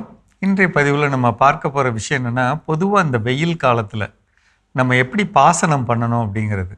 இப்போ நமக்கு போதுமான அளவு தண்ணி இருந்தாலும் சரி இல்லைனாலும் சரி, முடிஞ்ச அளவுக்கு நம்ம அதிகாலையில் 4 மணி 5 மணி அப்படி தண்ணி பாய்ச்சறது நல்லதுங்க. அப்படி பாய்ச்சினா என்ன நடக்கும் அப்படின்னா, உதாரணத்துக்கு 5 மணிக்கு தண்ணி பாய்ச்சிரோன்னு வைங்க, 6 மணி 1, 7, 2, 8, 3 மணி நேரத்துக்கு அந்த தண்ணீர் எல்லா பக்கமும் நிலத்தில் பரவி ஒரு ஈரப்படுத்த வாய்ப்பு இருக்குங்க. 9 மணிலேருந்து 12 மணி வரலாம் அந்த பயிர்கள் உணவு தயாரிக்கிற நேரத்தில் மண்ணுக்கு வேணுங்கிற ஈரம் கிடைக்க வாய்ப்பு இருக்குது. என்ன செய்யக்கூடாது அப்படின்னா, ஒரு 10 மணிலேருந்து 4 மணி வரலாம் தண்ணி பாய்ச்சக்கூடாது, அல்லது நிலத்தில் எந்த விதமான வேலையும் இந்த வெயில் காலத்தில் செய்யாமல் இருந்தால் நல்லது. இதை மட்டும் பார்த்துக்கங்க. ஒன்று காலையில் இப்படி பண்ணிட்டோம்னா ஒருவேளை நம்ம தவறாக தண்ணி பாய்ச்சிட்டா கூட மீதமுள்ள நேரத்தில் அந்த தண்ணீர் வந்து ஆவியாக போய் நம்ம நிலத்தில் பயிர்களோட வேரை பாதிக்காமல் தேங்கி இருந்து மூச்சு விட முடியாத ஒரு சூழ்நிலையெல்லாம் தவிர்க்கிற மாதிரி ஒரு அமைப்பு இருக்கும். அப்போ இப்போ தண்ணி பாய்ச்சணும் காலையில் 5 மணி அதுக்கு முன்னாடி, அதில் மிஞ்சி போனாலும் 5:30 அதுக்கு முன்னாடி அப்படி பாய்ச்சறது நல்லது. அதை விட்டால் எப்போ பாய்ச்சலாம்? சாயந்தரம் 5 மணிக்கு அப்புறம். சாயந்தரம் 5 மணிக்கு அப்புறம் பாய்ச்சினா 5 மணி 6 மணி 7 மணி வரலும் நமக்கு கொஞ்சம் வெயில் இருக்கும் இல்லைங்களா, அந்த மாதிரி அமைப்பில் ஒரு 2 மணி நேரம் அந்த மாதிரி மனசு வச்சு தண்ணி பாய்ச்சிட்டோம்னா பகல் நேரத்தில் இருக்கக்கூடிய அந்த தொல்லைகள்லாம் இல்லாமல் இருக்கும். இரவு நேரத்தில் நமக்கு, அதாவது இந்த இரவு நேரத்தில் மாலை வேளையில் தண்ணி பாய்ச்சுறவங்க யார் முக்கியமாக பாய்ச்சணும் அப்படின்னா, எனக்கு கிணத்துலையோ போர்லையோ தண்ணி கம்மியாக இருக்குங்க, இருக்கிற தண்ணியை எல்லா பயிருக்கும் நிரவி கொடுக்கணும் அப்படின்னு நினைப்பு உள்ளவங்கெல்லாம் நைட்டு கொடுக்கலாம். அப்போ இரவு நேரத்தில் என்ன நடக்கும்னா அதிகமான பரப்பளவு நமக்கு அதாவது பரவி கிடைக்கவும் வாய்ப்பு இருக்குது, மண்ணில் வந்து நம்மளுடைய ஈரம் பரவ வாய்ப்பு இருக்குது. இரவு நேர சந்திர ஒளியில், நிலாவோட ஒளியில் ஒரு நமக்கு வளர்ச்சி கிடைக்கவும் வாய்ப்பு இருக்குங்க. சரிங்களா, இந்த கவனம் வைக்கணும். தண்ணீர் கம்மியாக இருக்கிறப்ப பகல் நேரத்தில் தண்ணி பாய்ச்சி இருக்கிற தண்ணியும் வேஸ்ட் பண்ணக்கூடாது. அதுதான் இன்றைக்கி பதிவோட முக்கியத்துவம். பொதுவாக வந்து நம்ம இந்த தென்னை மரம் மாதிரி, கொய்யா, எலுமிச்சை இது மாதிரி பயிர்களுக்கு குறைந்த தண்ணீரை பாய்ச்சும் போது அந்த தண்ணீர் காஞ்சு போகாமல் இருக்க மூடாக்கு போடணும், அதோட வட்டப்பாத்தியில் காய்ந்த இலை சருகுகள்லாம் போடணுங்கிறது உண்மை. ஆனால் எங்கே தப்பு பண்ணுறாங்க அப்படின்னா, அந்த காய்ந்த பொருளை பண்ணும்போது தென்னை மரத்தோட ஒட்டி போடுறது, கொய்யா செடியோட ஒட்டி போடுறது, அப்படி பண்ண எப்படி இருந்தாலும் அது காய்ந்த பொருள். காய்ந்த பொருள் மேலே கரையான் ஏறும். அப்போ கரையான் ஏறுறப்ப என்ன ஆகிடும்னா, அது ஒரு கரையானுக்கு வழி கொடுத்த மாதிரி ஆகிடும், மரத்து மேலே ஏறுறதுக்கு வழி கொடுத்த மாதிரி ஆகிடும். அதனால் அதை செய்யக்கூடாதுங்க. எப்பவும் மரத்துலேருந்து குறைந்தபட்சம் 3 அடி தள்ளி அங்கே தான் காய்ந்த பொருள்கள் கிடக்கணும். அந்த கவனம் வச்சுக்கணும். 1. 2வது வந்து நமக்கு அதிகமாக மூடாக்கு இருக்குது, அல்லது தென்னையோட மட்டை இருக்குன்னா எங்கே போடணும் அப்படின்னா 4 மரத்துக்கு நடுவாக போடணும். 4 மரத்துக்கு நடுவாக எங்கே வெயில் விழுகுதோ அந்த இடத்துல மட்டையை 2ஆக வெட்டினீங்கன்னா மேல் பாதி ஒரு இடத்துலையும் கீழ்பாதி ஒரு இடத்துலையும், அதாவது வெயில் வந்து நேராக நிலத்தில் படக்கூடாது. நிலத்தில் பட்டாலே அந்த நிலத்தில் இருக்கக்கூடிய ஈரம் வெளியில் போகும். அதனால் அந்த கேப்பில் போட்டுக்கணுங்கிறத மட்டும்தான் நம்ம கவனிக்கணும். அதை ஒன்று பார்த்துக்கணுங்க. அந்த கவனம் செலுத்துறதோட மண் எப்போ ஈரம் காயுது, அதாவது காயிறதுங்கிறது 1 நாள் 2 நாள் காய்ஞ்சா பரவாயில்லைங்க, ரொம்ப அதிகமான காய்ச்சலில் கொடுக்கக்கூடாது, அளவுக்கு மீறி தண்ணியும் கொடுக்கக்கூடாது. இதுதான் வந்து நம்ம பாசனத்தோட அடிப்படை. அளவுக்கு அதிகமாக காய விடும்போது இலைகள் வந்து தொங்குறது மட்டும் இல்லை, அந்த இலைகள் வந்து திருப்பி ஈரமாக்கி இயல்பான உணவு தயாரிக்கிறது அப்படிங்கிற செயல்பாடு தடைபடவும் வாய்ப்பு இருக்குது. அதனால் அளவான தண்ணீரை கொஞ்சம் தொடர்ந்து கிடைக்கிற மாதிரி ஒரு அமைப்பில் பார்த்துக்கணும். இந்த ஒரு காரியத்துக்கு முக்கியத்துவம் கொடுத்துக்கணும். அதே மாதிரி சொட்டு நீர் பாசனம், முடிஞ்ச அளவுக்கு சொட்டு நீர் பாசனம் கொடுக்கணும். அந்த சொட்டு நீர் பாசனத்துலேயும் ஒரு பயிருக்கு ஒரு தடவைக்கு எவ்வளோ தண்ணி கொடுக்கணும். இப்போ தென்னை மரம்னா ஒரு தடவைக்கு 50லேருந்து 60 லிட்டர் தண்ணி தரணும் அப்படின்னா, தண்ணியே இல்லைனாலும் ரொம்ப குறைஞ்சபட்சம் வச்சோம்னா ஒரு 20 லிட்டர் தண்ணியாக கொடுக்கணும். அதே மாதிரி கொய்யா, எலுமிச்சை அது மாதிரியான பழ வகை பயிர்களுக்கு தண்ணி பாய்ச்சணும் அப்படின்னா ஒரு மரத்துக்கு குறைஞ்சபட்சம் 20லேருந்து 25 லிட்டர் தண்ணி கிடைக்கிற மாதிரி பார்த்துக்கணும். அடுத்தது எப்போ காயுதோ அப்போ புதுசாக தண்ணி கட்டிக்கணும். இந்த மாதிரி அமைப்பில் நம்ம தண்ணி பாய்ச்சும் போது குறைந்த தண்ணீரை எல்லா பயிர்களுக்கும் சமமாக பாய்ச்சுறதும் சரி, வளர்ச்சியை நம்ம உறுதிப்படுத்தலாங்க. அதே மாதிரி தெளிச்சுக்கணும். இந்த 2 விஷயத்தை பாருங்கள். மீண்டும் சந்திப்போம். மிக சிறப்பான உழவும் உயர்வும் பகுதி நம்ம பார்த்துட்டோம் ஜோ. இன்றைய நாளில் ஒரு சுய ஆய்வு செய்து கொள்ளலாமே நமக்குள். ஏன்னா மாதம் இறுதிக்கு நம்ம வந்துட்டோம், மாத கடைசியில் இருக்கோம். ஸோ அப்போ இந்த மாதம் தொடங்கினது இந்த இறுதி நாள் வரைக்கும் நம்ம என்னென்ன செய்தோம் அப்படின்றது, அடுத்தது நம்ம என்ன செய்யலாம்? ஸோ அடுத்ததாக என்ன சுய ஆய்வு பரிசோதனை செய்து கொள்ள பார்க்கணும் அப்படின்னா, இந்த மாதம் முழுவதும் என்னுடைய ரிலேஷன்ஷிப், என்னுடைய உறவு நிலைகள் அண்ட் தென் கம்யூனிகேஷன்ஸ் ரெண்டுமே எப்படி இருந்துச்சு. நிறைய விஷயங்கள் அப்பா அம்மா கிட்டயோ கணவன் மனைவி கிட்டயோ ஷேர் பண்ணணும்னு நினச்சிருப்போம். அதை சொல்லாமலே என்ன பண்ணிருப்போம் பல நாட்களாக. இது எப்படி சொல்வது, எப்படி இதை ஒரு ஓபன் தயக்கம் பண்றது? இருக்கும், அந்த தயக்கத்தை கூட ஓபன் பண்ணாம இருந்திருப்பாங்க. அப்ப அந்த தயக்கத்தோட இந்த மாதமும் நான் பயணித்தேனா, அல்லது இந்த மாதத்துல அந்த தயக்கத்தை உடைச்சு நான் ஓபன் பண்ணி பேசியிருக்கேன், கம்யூனிகேட் பண்ணேனா, நண்பர்களோடு நேரத்தை செலவிட்டிருக்கிறேனா, ஃப்ரெண்ட்ஸ் ஏதாவது ஒரு படத்துக்கோ இல்லை ஒரு பார்க்குக்கோ இல்லை வெளியே எங்கேயோ ஒரு அவுட்டிங்கோ ஒரு நாள் கூப்பிடுறாங்கன்னா எவ்வளோ பிஸி ஷெட்யூல் இருந்தாலும் அந்த ஷெட்யூலுக்கு மத்தியில் அவங்களோட நான் நேரத்தை என்ன பண்ணியிருக்கேன், செலவிட்டிருக்கேன். ஏன்னா இது ரொம்ப ரொம்ப முக்கியமான ஒரு சில தருணங்கள். ஏன்னா நம்ம நண்பர்களோடு வெளியில் செல்வதோ இது எல்லா நாளும் நடக்கக்கூடிய விஷயங்கள் கிடையாது. ஏதோ ஒரு சில நாட்கள் என்ன பண்ணணும் நடக்கும், நண்பர்களோடு வெளியே போவதற்கோ விளையாடுவதற்கோ வாய்ப்புகள் ஏற்படுகின்ற பொழுது அதை ஏற்படுத்தி கொண்டு ஒவ்வொரு மாதத்துல அப்படி டைமை ஸ்பெண்ட் பண்ணோம் அப்படின்னா இருக்கக்கூடிய டிப்ரெஷன் ஸ்ட்ரெஸ் எல்லாம் கொஞ்சம் வெளியே போகும், நம்ம எனர்ஜி லெவல் ஏறிடும். இல்ல அப்படின்னா நான் மீண்டும் மீண்டும் அதே டிப்ரெஷன் அதே ஸ்ட்ரெஸ்ஸுக்குள்ள தான் என்ன பண்ணுவோம், உழன்று கொண்டே உட்கார்ந்துட்டு இருப்போம். எஸ். அப்போ அதுல இருந்து விடுபடுவதற்கான வழிகள் தான் இந்த உறவு நிலைகள் அப்படிங்கிறது. அப்போ அந்த உறவு நிலைகளுக்கான நேரத்தையும் உறவு நிலைகளோடு நான் பேச வேண்டிய விஷயத்தையும் நான் இந்த மாதத்துல சரிவர பயன்படுத்தி இருக்கிறேனா கேட்டு செய்தி பார்ப்போம். இன்னும் தொடர்ந்து பேசுவோம். இப்ப அடுத்த பகுதி பார்க்கலாம்.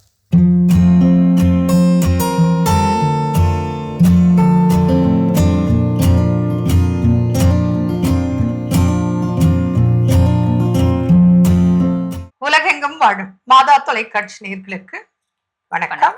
இன்றைய நிகழ்ச்சியில நம்ம லிவர் சிரோசிஸ் பார்க்கலாம்.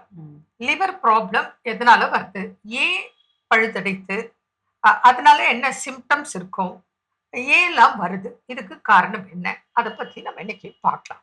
ஷோருங்க.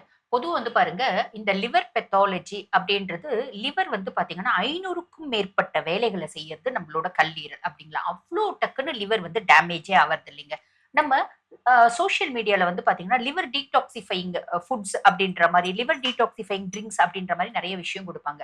லிவரை நம்ம டீடாக்சிஃபை பண்ணணுன்ற அவசியமே இல்லை. உடல்ல இருக்க ஒவ்வொரு உறுப்பும் தன்னை தானே சுத்திகரித்து கொள்ளக்கூடிய அத்துணை தன்மையும் அதுக்கு இருக்கு. நம்ம பெருசா கெடுக்காம இருந்தா சரி. அப்படி இருக்கும்போது இந்த லிவர் சிரோசிஸ் எதனால வருது, ஆல்கஹாலிக் ஃபேட்டி லிவர், நான் ஆல்கஹாலிக் ஃபேட்டி லிவர் அப்படிம்பாங்க. சாதாரணமா ஒரு கல்லீரல் கொழுப்பு படிவம் இதுவே பாத்தீங்கன்னா பின்னாடி லிவர் சிரோசிஸ் வர்றதுக்கு மெயின் ரீசனா இருக்கு அப்படின்னு சொல்லலாம். இப்ப ஒரு காலம்ல பாருங்க, ட்ரிங்க்ஸ் நிறைய சாப்பிட்டவங்களுக்கு, ஆல்கஹால் நிறைய எடுத்தவங்களுக்கு மட்டும்தான் இந்த சிரோசிஸ் அப்படின்றது வந்துச்சு. ஆனா இப்ப அப்படி கிடையாது, எல்லாருக்குமே வரலாம். அதுதான் ஃபர்ஸ்ட் இந்த ஆல்கஹாலிக் ஃபேட்டி லிவர் ட்ரிங்க்ஸ்னால வருது. நான் ஆல்கஹாலிக் ஃபேட்டி லிவர் அப்படிம்பாங்க. இது லேடிஸ் இருப்பாங்க, அவங்களுக்கு ட்ரிங்க்ஸ் ஹேபிட்லாம் கிடையாது இல்லையா, நம்ம இன்னும் ரொம்ப அந்த அளவுக்கு வெஸ்டர்னைஸ்ட் ஆகல. அப்ப அவங்களுக்கும் ஃபேட்டி லிவர் வரும். அந்த ஃபேட்டி லிவரை நம்ம கரெக்டா கவனிக்கல அப்படின்னா ஸ்டியேட்டோ ஹெப்படைட்டிஸ் அப்படின்ற ஸ்டேஜ் வரும். அதுக்கப்புறம் சிரோசிஸ். சிரோசிஸ்ல மேக்ரோ நியூட்ரல் பெரிய பெரிய கட்டியோட வர்றது உண்டு, மைக்ரோ நியூட்ரல் குட்டி குட்டி கட்டியோட வர்றது உண்டு, மிக்ஸ்ட் அப்படின்றதும் வர்றது உண்டு. சரி, இப்ப ட்ரிங்க்ஸே சாப்பிடாதவங்களுக்கு எதனால வருது, ட்ரிங்க்ஸ் சாப்பிட்றவங்களுக்கு ட்ரிங்க்ஸ் வர்றது ஒரு காரணம். ட்ரிங்க்ஸே சாப்பிடாதவங்களுக்கு இப்ப நிறைய லேடிஸ்க்கு பாருங்க டயட்டிங் அப்படின்றத மெயினா ஃபாலோ பண்றாங்க. அந்த டயட்டிங்ல ஒன்லி ஃப்ரூட்ஸ் எடுப்பாங்க. ஒரு நாளைக்கு ஒருத்தவங்க 250 கிராம் ஃப்ரூட்ஸ் தான் எடுக்கணும். அளவுக்கு அதிகமா எடுக்கும் போது அதுவே ஒரு காரணமா இருக்கும். அதாவது இது பாத்தீங்கன்னா நம்ம ஃப்ரூட் சாப்பிட்றோம் அப்படின்னா நம்ம லிவர் தாங்க ப்ராசஸ் பண்ணணும். தண்ணி அடிச்சாலும் லிவர் தான் ப்ராசஸ் பண்ணும். அப்ப ஃப்ரூட்ஸ் நிறைய சாப்பிட்றோம் அப்படின் போது குளுக்கோஸ் நோவோ ஃப்ருக்டோஜெனிசிஸ் அப்படின்ற மெத்தட் மூலியமா நம்ம லிவர் ப்ராசஸ் பண்ணும். அளவுக்கு அதிகமா எடுக்கும்போது லிவரால ப்ராசஸ் பண்ண முடியாது. ஸ்டேட்டோ ஹெப்படைட்டிஸ், சிரோசிஸ் அப்படின்றது வருது. அப்ப அதிகப்படியா ஃப்ரூட் சாப்பிடுறது, நிறைய ஃபீவர் ரெடியூசஸ், இந்த ஜுரத்துக்கான மருந்து அடிக்கடிக்கு எடுக்கிறது, ஸ்டெராய்ட்ஸ் எடுக்கிறது, வலி நிவாரணிகள் எடுக்கிறது, இப்படி நிறைய ரீசன்ஸ் இருந்து கொழுப்புனாலையும் உங்களுக்கு இந்த ப்ராப்ளம் வரலாம். அப்புறம் ஹெப்படைட்டிஸ் பி, சி இதனாலையும் வரலாம். மஞ்சக்காமலை சரியா கவனிக்காமனாலையும் உங்களுக்கு இந்த பிரச்சனை வரலாம்.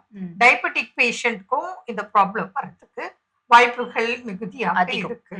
சிலருக்கு அன்னோன் ரீசன், ஆனா வந்த பிறகுதான் இவங்களுக்கு வந்திருக்கு அப்படின்னு கண்டுபிடிக்கிற சூழல்ல இருக்கு. ஏன்னா அவங்கள ஃபுல் ஹிஸ்டரி கேட்டு செக் பண்ணி பார்த்தா தான் கண்டுபிடிக்க முடியும்.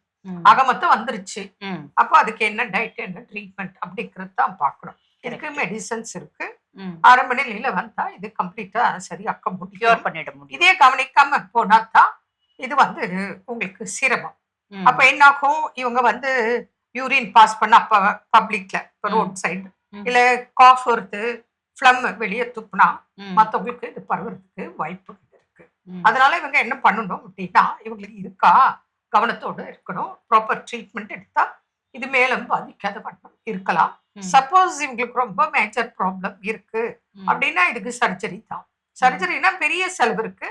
ஆனா மத்தவங்க யாரு டோனர் மேட்ச் பண்ணி பார்த்து சும்மா சின்னதா ஒரு துளி எடுத்து வச்சாலே போகும். அது அநேகம் பேருக்கு எடுத்த உடனே உங்களுக்கு சர்ஜரி அப்படிங்கிற அவசியம் இல்லை. கொஞ்சம் கொஞ்சமா டேமேஜ் ஆகி வரும்போதே இதுக்கெல்லாம் ட்ரீட்மெண்ட் இருக்கு.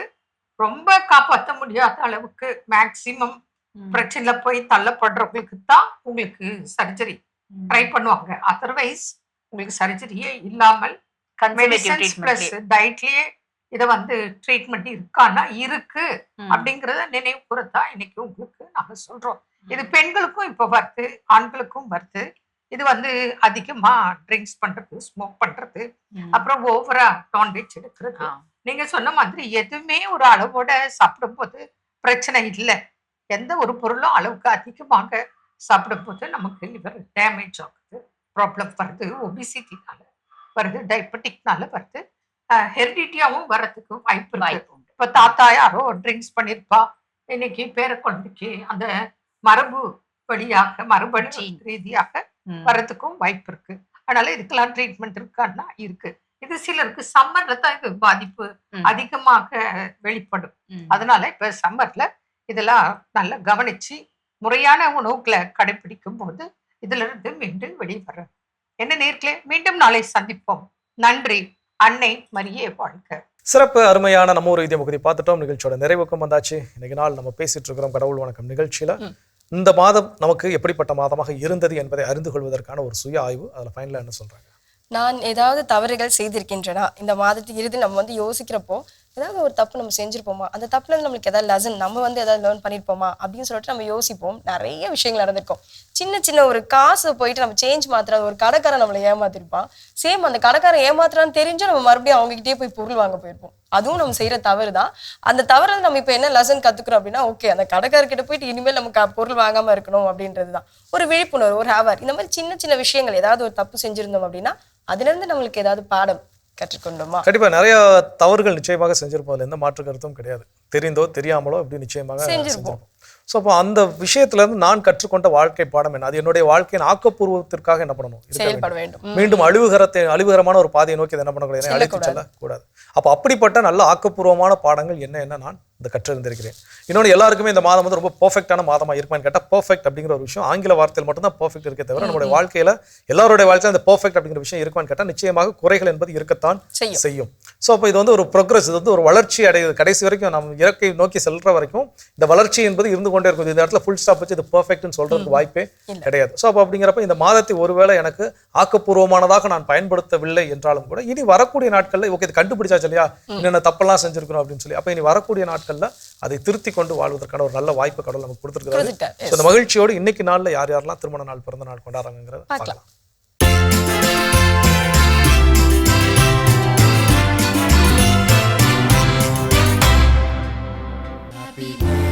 சேலம் மறைமாவட்டத்தில் பணிபுரியும் அருட்தந்தை பெஞ்சமின் சந்தனராஜ் இன்று தனது 45ஆம் ஆண்டு பிறந்த நாளினை கொண்டாடுகிறார். இவரை வாழ்த்துபவர்கள் அப்பா சூசைராஜ், அம்மா சகாயம் மேரி, சகோதரர்கள் ஜான்சன், அருட்தந்தை மைக்கேல், குடும்பத்தினர், உறவினர்கள் மற்றும் நண்பர்கள்.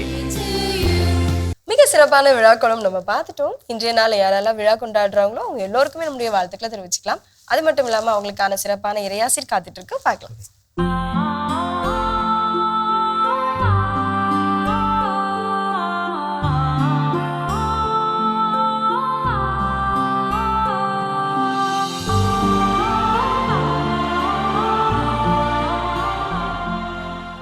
மாதா தொலைக்காட்சி இறைமக்கள் அனைவருக்கும் ஆசி கலந்த வணக்கம். இன்று இறைவன் நமக்கு அளிக்கும் இறையாசிர் ஏசையா புத்தகம் 66வது அதிகாரம் 12வது வசனம். ஆண்டவர் கூறுவது இதுவே, ஆறுபோல் நிறைவாழ்வு பாய்ந்தோட செய்வேன். இன்று மனித தவறுகளால் பல ஆறுகள் வறண்டு காணப்படுகின்றன. ஆனால் இயற்கை வெள்ளத்தை யாராலும் தடுக்க இயலாது. அது கரை புரண்டு ஓடும், இலக்கை அடையும். ஆறு பல நிலங்களை வளப்படுத்துகின்றன, பல நாகரிகங்களை வளர்த்தெடுத்திருக்கின்றது. ஏசையா இறைவாக்கினரின் இந்த இறுதி அதிகாரம் இறைவனின் தீர்வு நாளையும் புதிய வையக படைப்பையும் பற்றி கூறுகிறது. இதிலே ஆண்டவர் தருகின்ற நிறைவாழ்வும் ஒருவருக்கானது மட்டுமல்ல, அது ஆறு போல எல்லாருக்குமானதாக இருக்கின்றது. நிறைவாழ்வளிப்பதில் அவர் கஞ்சத்தனம் காட்டுவதில்லை, அதனை பாய்ந்தோட செய்கிறார். ஆறுதலை பெறுவீர்கள், செல்வம் வந்து சேரும் என பல நலன்களால் வாக்களிக்கும் இறை வார்த்தை நம்பிக்கை கொண்டவர்களாய் நாம் இறை ஆசிரை இந்த நாளிலே பெறுவோம். எல்லாம் வல்ல இறைவன் தந்தை, மகன், தூய ஆவியார் என்றும் உங்களோடு தங்கி உங்களை பாதுகாத்து வழி நடத்துவாராக. ஆமென். சிறப்பு. நம்ம அன்பு ஆயரோட இறையாசிரியர் நம்ம அனைவருக்கும் நிறைவாக நிறைவா கிடைச்சிருக்குது. கிடைச்சிருக்கு. ஸோ இந்த மகிழ்ச்சியோடு இன்றைய நாளில் கற்றுக்கொண்ட மிக சிறப்பான ஒரு பாடம். இந்த மாதம் நமக்கு எப்படிப்பட்ட மாதமாக இருந்தது? ஒவ்வொரு மாதத்திலும் இந்த மாதிரியான சுய ஆய்வு மேற்கொள்கின்ற பொழுது அடுத்த மாதத்திற்கு ஒரு புதிய திட்டமிடுதலோடு புதிய தொடக்கமாக நம்மளால் தொடங்க முடியும். அதற்கான வாய்ப்பை கடவுள் கொடுத்திருக்கிறார். பயன்படுத்திக் கொள்வோம். கடவுளுக்கு மீண்டும் நன்றி சொல்லி இன்னைக்கு நம்ம நிகழ்ச்சி நிறைவு செய்தால் இனிதே தொடங்க. அன்பானவர்களே, திரும்பி பார்ப்போம், திருத்தம் காண்போம், மகிழ்ந்திருப்போம் என்ற இந்த சிந்தனையோடு இன்றைய கடவுள் வணக்கம் நிகழ்ச்சியை நாங்கள் நிறைவு செய்கிறோம். இந்த நாள் இனிய நாளாக அமைய மாதா தொலைக்காட்சியின் வாழ்த்துக்களும் ஜெபங்களும். மீண்டும் உங்களை கடவுள் வணக்கம் நிகழ்ச்சியில் சந்திக்கும் வரை உங்களிடமிருந்து விடைபெறுகின்றோம். இயேசுவுக்கே புகழ். மரியே வாழ்க.